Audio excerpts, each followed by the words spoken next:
waaw donc j'espère que le message est passé kon gars yi dem di maye deret c'est très important, ça peut sauver des vies donc ni ko Fata waxee donc j'espère que bii pas gars yi nañu bàyyi ragal bi tuuti dem sauver ay bakkan, c'est important.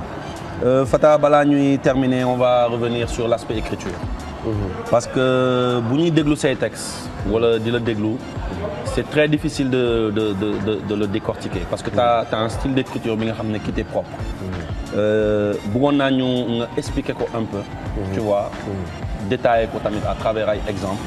ñu mën la situer waat un peu quoi. Ouais, merci man c'est un truc que j'apprécie d'ailleurs ci biir émission bi nii. Et en même temps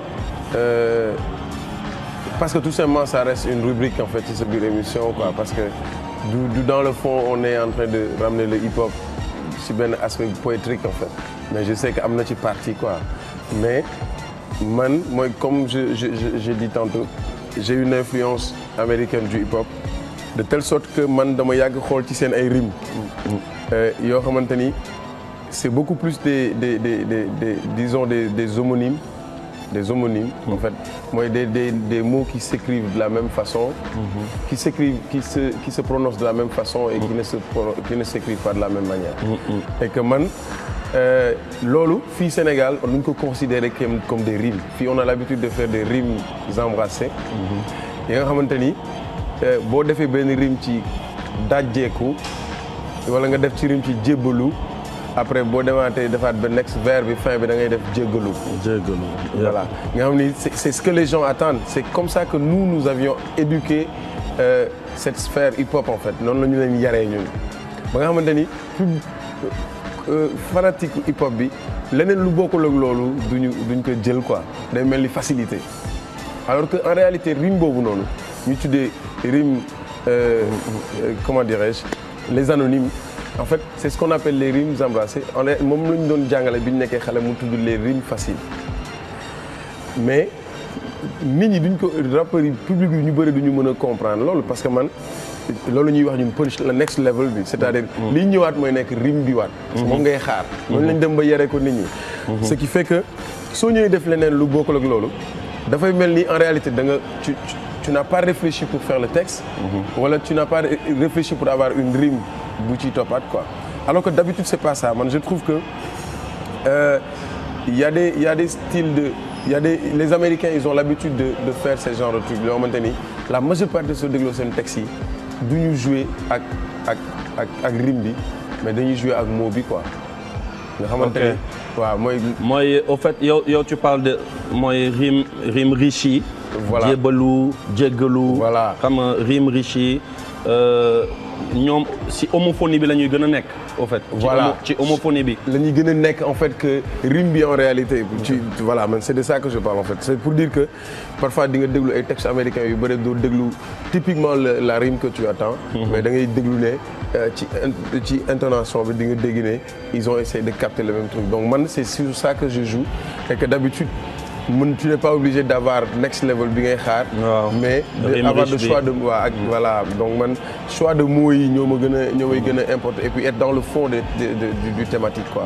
dañuy sentir assonance bu bëri tamit parce que yow dafa mel ni say début rime. maanaam mooy lu ñuy wax préfixe. suffixe. Voilà. Say début tu rimes beaucoup les débuts de phrases plutôt que les fins de phrases que justement c'est toujours une manière d'être différente même dans la manière dont j'aborde les textes je préfère parfois ne pas parler directement de la personne ou parler directement du thématique mais essayer di fa romb quoi de telle sorte que man du ma mën a kenn du ma mën a tënk quoi si benn wax damay bëgg mu yaatu mu aléatoire de telle sorte que parfois les gens te disent tu parles à qui parce que da nga doon wax ak diw alors que c'est pas ça pour moi c'est des figures de style qui nous permettent de quand même nous cacher derrière et puis quand même de parler à ce que tous ces gens-là qui écoutent xam nga se retrouvent dans le même texte et que le message y passe quoi. Voilà.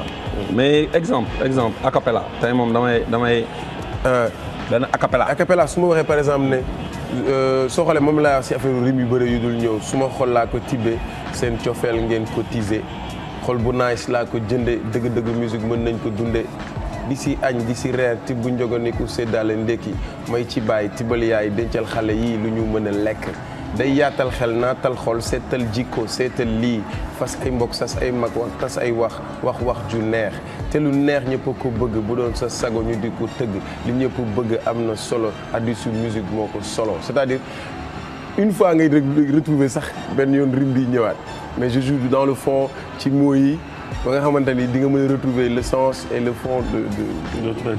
C'est nice, on sent beaucoup d'assonance, beaucoup d'allitération tamit ci yaatal xel yaatal xol naatal xol. Voilà. Parfois c'est des choses qui n'arrivent pas ci rime bi quoi.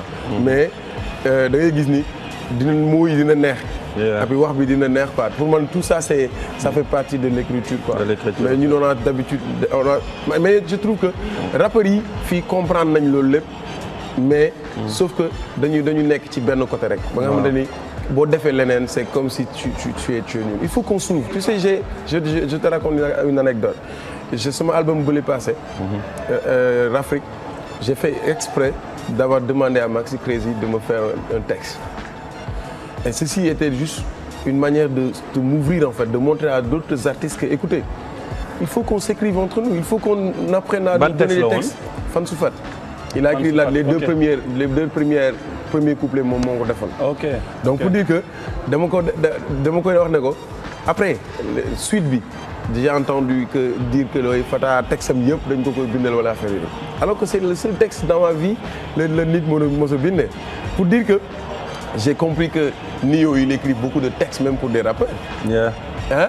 Et plein d'autres gens écrivent des textes. Il y a des gens qui dans le game. Simon Exhibit écrivait beaucoup pour Dre. Mais moi je me sentirais bien à l'aise Simon jox ma benn texte lii pour ma rap ko dafa intéressant ci game bi nit ñi di ko defante après ma bind ne lyrics by Simon. C'est man en fait je veux tout le temps di innover si dans ce cadre en fait même si je suis victime après de quelque chose mais je veux que nit ñi par force ñu obligé leen ñu comprendre ne dafa yaatu hip hop dafa bëri affaire yu rafet pas que ay affaires yu metti rek quoi dafa bëri affaires yu rafet yu ñu war a valoriser joxante ko nga xamante ni suñu boy di ñëw aussi dinañ comprendre loolu quoi dinañ comprendre ne on a déjà fait ça. Avant-hier j'ai abordé sama yenn boy yu ñëw si benn émission bu may def free concept tous les mercredis mais bi ñu ñëwee dañu aborder le thème pourquoi grand yi duñ fi jógee Fata way dañu bëgg grand yi jógee fi pour que ñoom ñu ñëw quoi ma leen non game baa ngi nii bàyyi.